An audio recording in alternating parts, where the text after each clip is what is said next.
In the village of Akwuki, there lived a young girl whose beauty shined like the sun, whose waist moved like a well-oiled wheel, and whose smile can light up even the deepest darkness. Nobody knows when or how Nneka arrived at the village of Akwuki or how long she had been living there. Some said she has been living there for 10 years, others said 15, some even said 20 years, but one thing is apparent: Nneka doesn't age. People who knows her said she looks the same over the years, her face doesn't shrink nor her beauty fade, instead as the years proceed her beauty increased. Every great woman has a flaw. Nneka's own is people's husband. Nneka specifically date only married. If you approach Nneka for relationship, she will first of all ask you, are you married? If your answer is no, Nneka will never talk to you again, but if you say yes, then you will be added to Nneka's long list of lovers. Nneka doesn't date one man at a time. She grouped her men into 3 different categories. First group are her admirers, second group are those whom she is considering and vetting for a relationship, third are those who have already been deeply entangled in her love web. Nneka doesn't hide her polyamorous behavior from her many lovers. If you don't like it, the door is open. There are so many men begging to be in your position, she told Akwim, a bald-headed welder who emptied his life savings to furnish Nneka's shop the previous week. Despite all, these many married men are willing to sacrifice all for a glimpse of Nneka's golden smile. Sometimes Nneka's many lovers held meetings to discuss how to treat Nneka better and make her more happy and satisfied. Sometimes they would even fight among themselves if Nneka paid too much attention to any of them. They compete on who is going to gift her the best gift. One time Papa Emeka gifted Nneka a 55 inches smart television as a new month gift. The news went viral in the village. Papa Ejiro heard the news from a group of women coming back from market. The next day he took outside a huge amount of money despite the fact that his children has not completed their school fees. He bought a huge industrial generator for Nneka while throwing a shade at Papa Emeka, saying, "What is the use of television? Without electricity, barely 24 hours." Pascal, a bachelor that has been trying hard for the past 2 months to win Nneka's heart, arrived with 50 liters of fuel. He told Nneka, "Please manage it, I know it's too small, I will do better next time." People started wondering whether Nneka uses charm on these men. Is she the only beautiful woman in Akwuki? What does she have that we don't have? There is definitely something behind this. The women of Akwuki lamented one cool evening under an yadala tree. One day the wives of Akwuki men decided to come together and form an association. The main aim and objective of the group is to plan how to deal with Nneka and throw her out of the village. They held their first meeting in Mama Emeka's compound. Mama Chinidu stood up to speak. She seems to be the one mostly affected, as her husband just got Nneka a brand new, flashy, and fully air-conditioned Camry, while she still treks to the market under a hot sun. My fellow women, another woman like us is threatening to collect sleep from our eyes and that of our children. Are we going to sit back and watch this calamity befall us? The women echoed, "No." Another woman stood up. Our husbands no longer care about us, they no longer cater to our children, instead they have channeled all their attention to one woman, that Delilah that invaded our town many years ago. We have gathered here today to put an end to this predicament. After dealing with Nneka, she will run away from this village with her slippers in her hands. Before the meeting concluded that day, the women agreed that Mama Yud is going to procure a potent charm that causes madness from her father, who is a witch doctor in the neighboring village.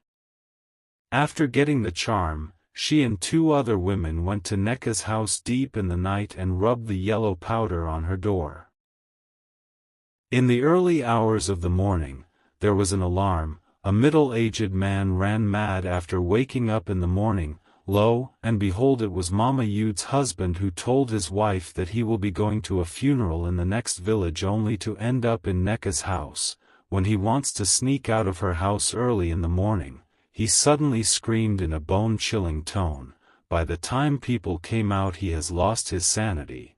There was commotion in the town. Some people accused Akwi his business competitor for causing his madness. Some people accused Nneka.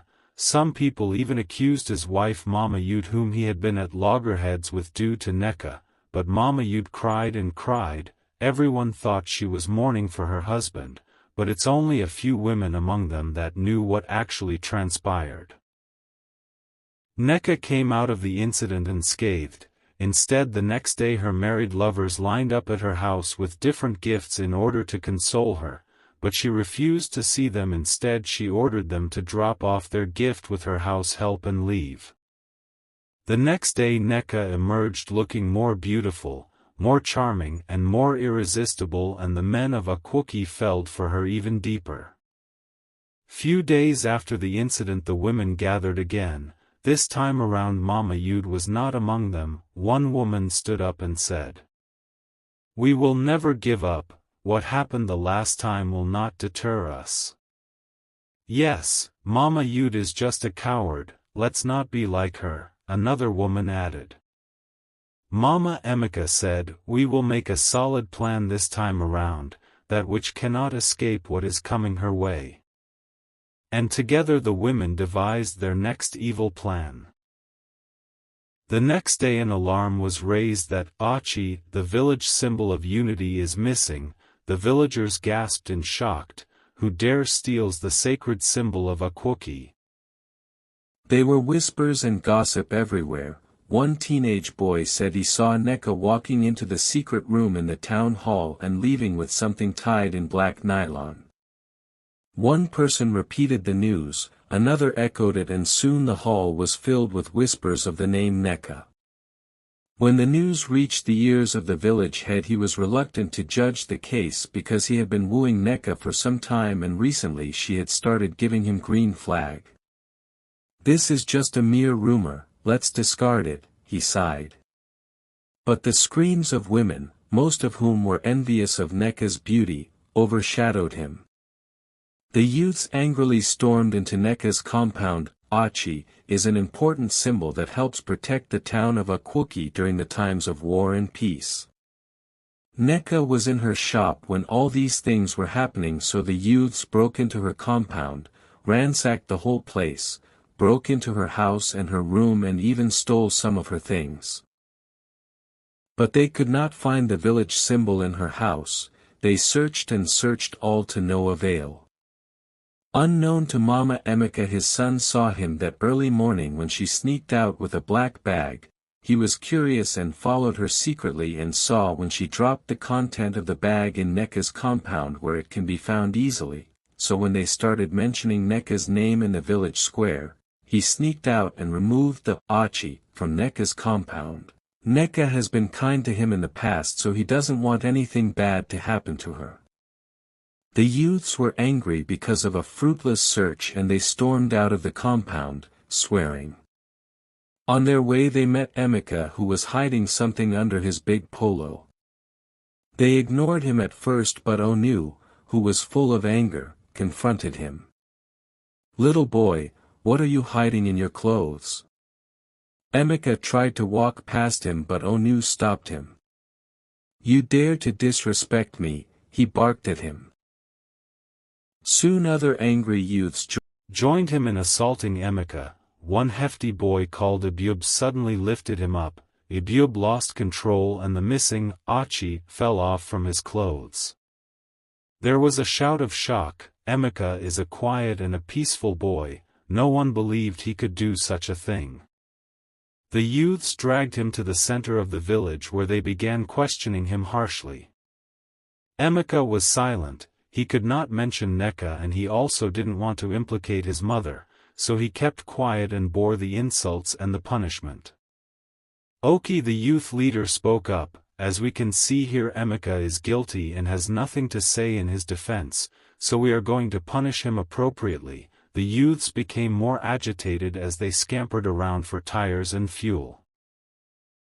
When Mama Nneka heard the news, she removed her wrapper and ran at full speed to the village center, but lo and behold, when she arrived her son Nneka was already on fire. She screamed in a loud voice and fell to her knees. "I was the one that did it. I was the person that stole Achi and planted it in Nneka's compound to implicate her." The whole village gasped in shock. They were screaming and wailing everywhere. Nobody went to rescue the burning Nneka, and Mama Nneka fainted amidst the chaos. Mama Nneka fell sick and died after 8 days. Before she died she confessed everything she did and named all the women involved. The women were all banished from Akwoki. Nneka has won once again without lifting a finger. The village chief renovated her house, the youths destroyed and replaced everything they had stolen. The vigilante group chief gave her 2 hefty bouncers to ensure her utmost protection and maximum security. Nneka grew more beautiful and attracted more lovers, her business also blossomed. Nneka has a beauty salon in the center of Akwoki town named Nneki's Beauty Parlor. Her shop is the most popular and the most busy in town. She does hair braiding, fixing of lash extensions, manicure and pedicure. She also retail beauty products. Many women in Akwoki and even women from the neighboring towns frequented Nneki's beauty bar for their beauty needs. Even though Nneka is a talented beauty specialist, but that was not the main reason for frequenting her shop. They came to see with their eyes what they heard with their ears about an ageless beautiful woman, whose charm stirred the nerves of men both old and young. They would exchange glances and talk in hushed tones immediately Nneka entered the shop. Some even approached her under the guise of friendship, but she waved them all off as she knew their true intention. As Nneka's customer continued increasing, she could no longer handle them alone, so she employs different beautician like braiders, nail technicians and lash technicians. One day a new couple arrived in the village of Akwoki. They are Mr. and Mrs. Ike. They are not your regular couple. They arrived in designer clothes, flashy cars and smelled like money.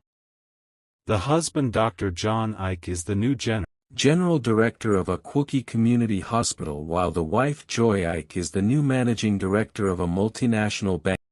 They were educated, soft-spoken, and classy. They were different from what is obtainable at Akwoki. They rented a modern duplex, opposite Nneka's shop.